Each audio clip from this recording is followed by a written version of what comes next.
एक बहुत ही अहम दौरे का आगाज़ हुआ, यानी किर्गिस्तानी सदर हमारे मुल्क पाकिस्तान में 2 दिन के दौरे के लिए पहुँचे। इस्लामाबाद में पाकिस्तान और किर्गिस्तान की क़यादत का मुश्तरका मौक़िफ़ यही था कि पिछले जो 2 अशरे की एक खामोशी है उसे अब ख़त्म होना चाहिए और ताल्लुकात को सिर्फ सफारती बयानात तक नहीं बल्कि अमली ताउन के ज़रिए आगे बढ़ाया जा सके।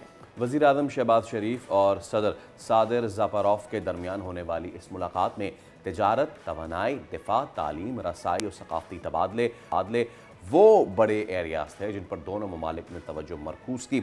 हकीकत यह है कि 20 साल बाद किसी किर्गिज़ सदर का इस्लामाबाद आना खुद एक अहम सियासी इशारा है। 15 मुख्तलिफ MOUs पर दस्तखत भी हुए हैं और ये महज कागजी कार्रवाइयाँ नहीं हैं बल्कि मुस्तकबिल का जो फ्रेमवर्क है उसका एक ऐलान भी है और उसकी एक सेरेमनी भी है जिसके ज़रिए कारोबार हो गया, तालीम हो गई या फिर सरकारी इदारों के दरमियान बराह रास्त राबते हैं उनको मज़ीद फ़रोग़ दिया जाएगा, बढ़ाया जाएगा। इसी पे बात कर लेते हैं। माहिर बैनुल-अक़वामी वड़ाई साहब हमारे साथ मौजूद हैं। अस्सलाम वालेकुम उस्मान साहब, बहुत बहुत शुक्रिया आपके वक्त के लिए। सिग्निफिकेंस क्या है इस दौरे की? एक तो 20 साल बाद हो रहा है, देयर वाज 2 दहाइयों की खामोशी in between, so what is the significance of it when we call it regional issue as well? जी डेफिनेटली इस कॉन्टेक्स्ट में कि जहां अफगानिस्तान के साथ हमारे ताल्लुकात जो हैं वो डिटीरियरेट हो गए हुए हैं, बिल्कुल लोअर स्टेप के ऊपर आ चुके हुए हैं और पाकिस्तान इस खित्ते को अपने एनर्जी के कॉरिडोर के तौर पे देखता है और हम चाहते हैं कि लैंड लॉक जो सेंट्रल एशिया है उसकी एक्सेस हो अपना पानियों तक है। उस कॉन्टेक्स्ट के अंदर अगर हम देखें तो पाकिस्तान ने हालिया चंद बरसों के अंदर कोशिश की है बड़ी सिग्निफिकेंटली कि अपनी जो फॉरेन पॉलिसी है इस फ्रंट के ऊपर है उससे प्रोएक्टिव करे। उसी कॉन्टेक्स्ट में विजन सेंट्रल एशिया की पॉलिसी 2019 में पाकिस्तान का फॉरेन ऑफिस लेके आया जिसके तहत हम मल्टी सेक्टरल जो है कॉन्टेक्स्ट के अंदर इंगेज करना चाहते हैं सेंट्रल एशिया को। हम पीपल टू पीपल कॉन्टेक्ट तक जो है चाहते हैं कि वहाँ के ऊपर हमारे स्टूडेंट्स पढ़ने के लिए जाएं, वहाँ की यूनिवर्सिटीज़ के अंदर उर्दू का हमने प्रोग्राम स्टार्ट कर लिए हैं। पाकिस्तान के अंदर मुख्तलिफ एरिया स्टडी सेंटर हैं जो फोकस कर रहे हैं सेंट्रल एशिया को। उस कॉन्टेक्स्ट में हम मेरे ख्याल में इसकी बड़ी सिग्निफिकेंस है क्योंकि ऐसा मुल्क किर्गिस्तान जिसके साथ पाकिस्तान के बायलैटरल जो ट्रेड है वो $50 लाख से भी कम है।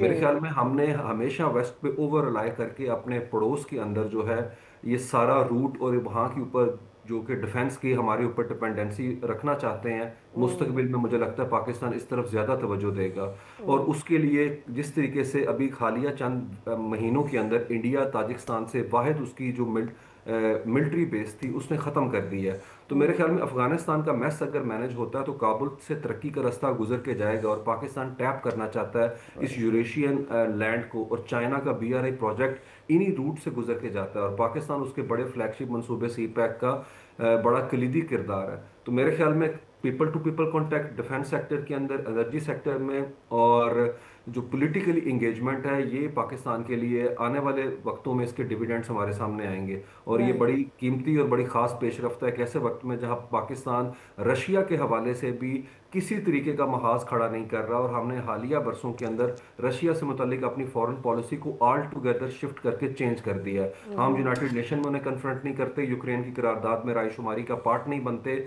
और अगर हम आगे जाकर डिस्कस करेंगे कि इंडिया के हवाले से पाकिस्तान को क्या थ्रेट है जो अभी रशिया की पुतिन की वहाँ पर टच डाउन हुआ है तो उसके अंदर ये सारे डॉट्स जो है वो कनेक्ट होंगे। तो पाकिस्तान मेरे ख्याल में बड़ा बेहतरीन परफॉर्म कर रहा है फॉरेन पॉलिसी के फ्रंट के ऊपर और हमें रवायती सफारतकारी से कहीं आगे बढ़ के उनको ऑफर करना चाहिए क्योंकि हमारे डिफेंस सेक्टर के अंदर सेंट्रल एशियाई कंट्रीज जो हैं वो बहुत ज़्यादा इंटरेस्ट लेते हैं। यूरेनियम की एनरिचमेंट है वहाँ के ऊपर है, उसके अलावा गैस की अनटैप्ड रिजर्व्स हैं जिसे पाकिस्तान जो है वो एक्सप्लॉइट कर सकता है। जी राइट, एब्सोल्युटली। अच्छा, इससे पहले मेरे ख्याल में हमारा वेस्ट की तरफ रिलायंस ज़्यादा थी, हम उनके ऊपर एक्सपोर्ट्स के हवाले से भी डिपेंड ज़्यादा करते। At the same time India यहाँ पर खासा आपको उसका इन्फ्लुएंस नज़र आ रहा था। आफ्टर एवरीथिंग दैट हैपेंड मार्का हक के बाद हम देख रहे हैं कि इंडिया का इन्फ्लुएंस वहाँ की तरफ से भी अब कम होता जा रहा है। हमारे पास अपॉर्चुनिटीज़ ट्रेड की ऑफ कोर्स है लेकिन इसके अलावा टूरिज्म है। पिछले 20 सालों में हमने उतना ज़्यादा टूरिज्म भी वहाँ पर ना वहाँ से यहाँ आया ना यहाँ से वहाँ गया। एजुकेशन की आपने जो बात की वो है लेकिन हम अपना स्किल्ड जो एम्प्लॉई है उसको भी वहाँ तक नहीं भेज पाए।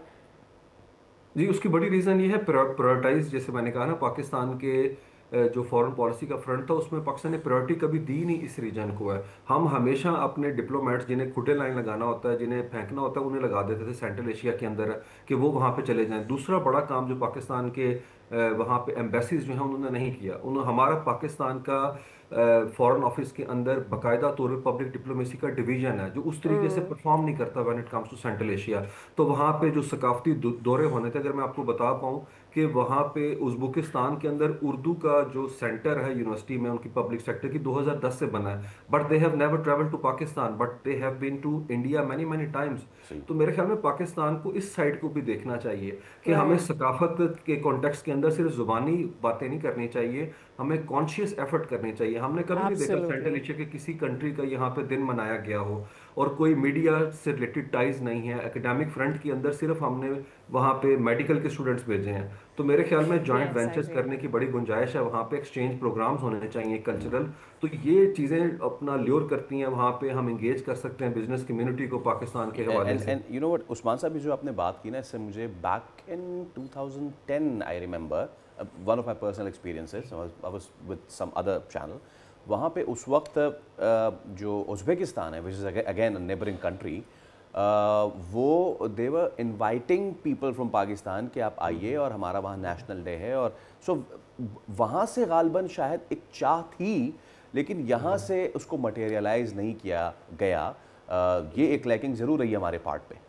बिल्कुल। और दूसरा ये है कि इंडिया बॉलीवुड के थ्रू वहाँ पे इंगेज कर रहा है, उनकी एम्बेसीज ऑनलाइन वर्चुअल सेटिंग में उन्हें बहुत ज़्यादा वो अपना इंगेजमेंट उनकी चल रही है वहाँ के ऊपर। इंडिया काफ़ी ज़्यादा, क्योंकि रीज़न क्या है, इंडिया पाकिस्तान को चोक करना चाहता है किसी तरफ से भी है। तो मेरे ख्याल में we are quite lucky for that matter कि रशिया जो है पाकिस्तान से मुतल्लिक वो एनिमिटी अब नहीं रख रहा। अभी रशिया ने इसी साल पाकिस्तान के साथ जो है हमारी स्टील मिल को फाल करने का मुआहदा किया है और इंटर गवर्नमेंटल कमीशन का 10वां इजलास अभी नवंबर के महीने में हुआ है। हम MOU से, प्रोटोकॉल से आगे बढ़ रहे हैं और रवायती सफारतकारी से ज़्यादा पाकिस्तान ट्रांजिशनल फेज में है इस वक्त रशिया के साथ। हम दिफाई हम सनती, तजारती और इक़्तिसादी मैदान में प्रैक्टिकल मैनिफेस्टेशन करना चाहते हैं रशिया के साथ। और Russia they are very much open, क्योंकि इस वक्त दुनिया में जो आप शिफ्ट देख रहे हैं जियो पॉलिटिक्स के कॉन्टेक्स्ट में, अलाइनमेंट में, उसमें हर कंट्री अपने इंटरेस्ट को प्रायोरिटाइज कर रहा है। उसमें ग्लोबल साउथ की वेस्ट की बात नहीं, हर कोई चाहता है कि तवाज़ुन के साथ जो है आगे मामलात को लेके चले।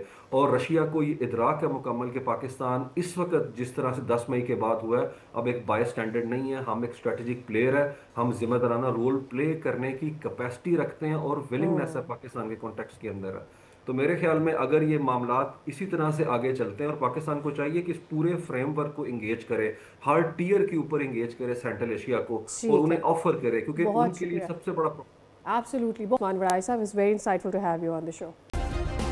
सब्सक्राइब करें और बेल दबाएं ताकि कोई खबर रह न जाए।